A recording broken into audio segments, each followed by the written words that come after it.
What's up guys, my name is Aperture. Welcome back to the Pongo Productions channel, baby. So today we're going to be doing a camera basics video. So if you are thinking about starting into photography, I was going to break it down into three main things you need to know. So that's shutter speed, ISO and aperture.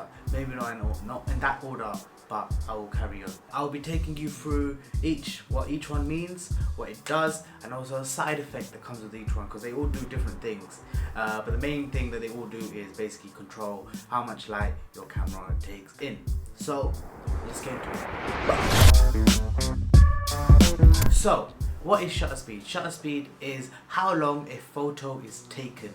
Yeah, if you look inside your camera, it'll be something like, if you open it up, let me find one. Okay, so this is an old camera. I can't make it press, but there's like this little flap. If you look at your camera, it will say numbers. It will say 1/40th, it will say 1/4, whatever it is. And that basically means how long the shutter is open for. Yeah, easy. If it's 100, 1/100, it means it's open for 100th of a second. So when you're taking pictures, the light comes in, and the longer that shutter is open, so the slower it is, then the more light that comes in, therefore your picture is brighter. That's what it is. Here we have a picture that is 1/60th of a second. Yeah, so I've taken a picture of my friend the Joker over here, and I'm just going to keep increasing the shutter speed. So what that means is I want to make it faster. Again, keep going until a 250th of a second. So as you can see, the picture is getting darker as you make the shutter speed faster, which in turn makes your picture darker. There you go, that's what it means. Now, the side effect. What does the side effect mean? The side effect is motion blur. Yeah, for example, when you take a picture, you know when you sometimes see someone run and you see that picture and you can see the blur behind them. That's because the shutter speed is not fast enough. Yeah, or for example, if in sports photography, when you see people take pictures of people running but it looks like they're stopped in motion, that's because the shutter speed is so fast or fast enough that you can actually stop that motion, right? Okay, application. So motion blur might seem like a stupid thing that you may not want in your pictures, but it does have uses. So first one being long exposures.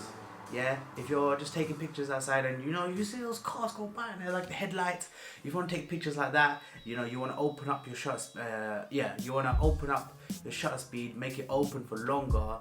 Therefore, you can capture all that light, especially or even astrophotography. I think that is the best. But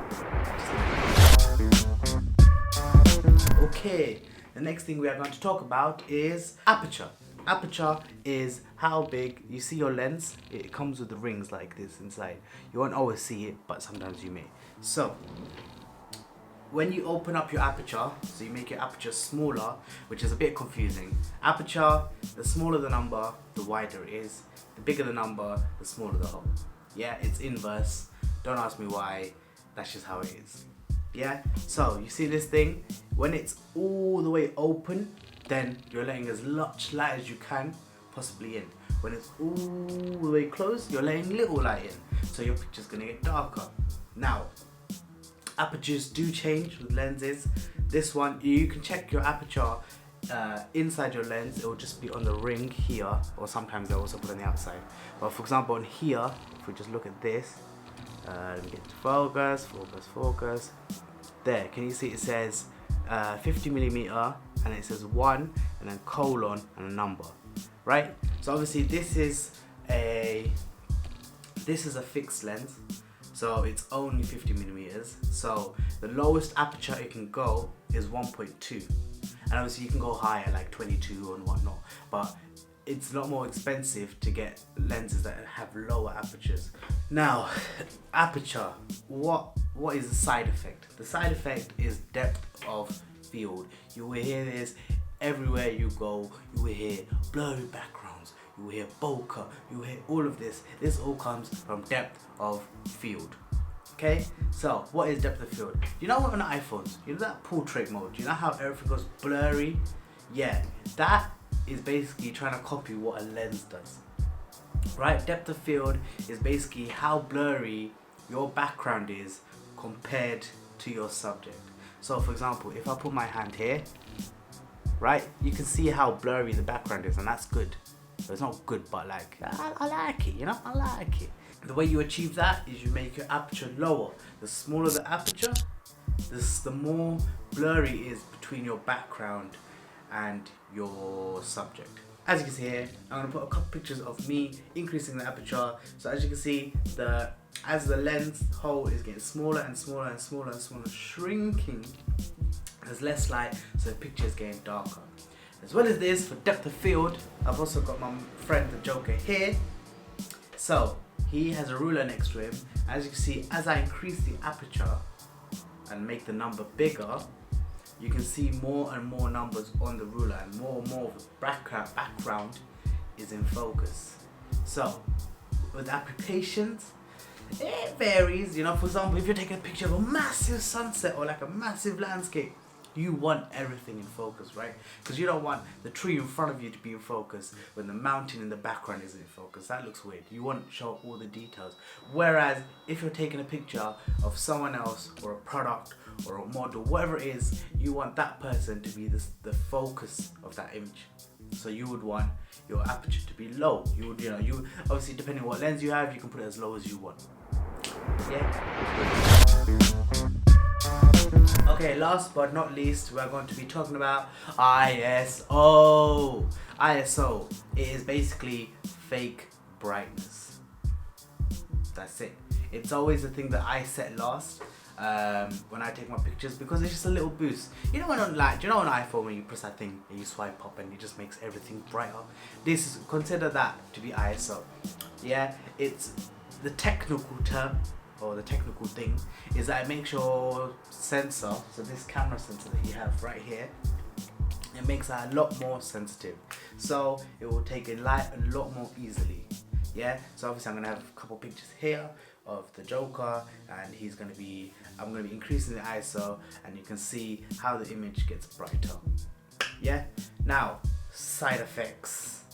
You see, ISO is good and bad. You want to make your image bright as possible, but because it makes your sensor so sensitive, the more ISO you add, the more grain you will get your image. Let me show you two images here. One, I have a low ISO, and one I have a high ISO. Obviously, I've tried to make them like similar exposure, or whatever. Yeah. And as you can see, one image is a lot more grainy than the other because of the high ISO, which is not a bad thing. It's a sacrifice that you have to make. You know, you want more light, you're gonna have to get some grain, baby. Yeah, get some grain. But that is it. But yeah, some people enjoy that. Like for example, there'll be sometimes where I will shoot on a higher ISO because I like that grain. But if you don't, I would always say, if you're gonna set up your camera, do shutter speed and aperture first, then go to ISO, because grain you can always add in post. Yeah.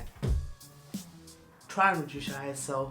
But I mean, listen, photography. I know there's so many rules, but listen, it's all about having fun.